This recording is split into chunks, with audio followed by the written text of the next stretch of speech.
شیطان سے کسی نے کہا کہ میاں تم بڑے فساد کراتے ہو، خون کرا دیتے ہو، گھر کے گھر برباد کرا دیتے ہو۔ شیطان نے کہا مجھے مفت میں بدنام کر رکھا ہے، میں تو کچھ نہیں کرتا، چلو میں تمہیں نمونہ دکھاؤں۔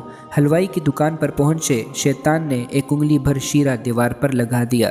اس شیرے پر مکھیاں آ بیٹھی، ان مکھیوں پر چھپکلی آ گئی۔ اتفاق سے دکاندار کی بلی آ گئی اور وہ چھپکلی پر دوڑی۔ ایک خریدار سوار کے ساتھ کتا تھا، وہ بلی پر جھپٹا۔ حلوائی نے غصے میں آ کر ایک پتھر اس کتے کو مار دیا۔ اس کتے کے مالک یعنی سوار کو جوش آیا، اس نے حلوائی پر تلوار سے وار کر دیا۔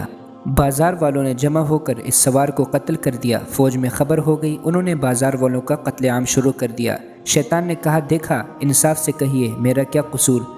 میں نے تو انگلی سے شیرہ دیوار پر لگا دیا تھا، اور شیرہ لگانا کوئی جرم نہیں۔ ابتدا تو شیرے سے ہوئی مگر بات قتل و قتال تک پہنچ گئی۔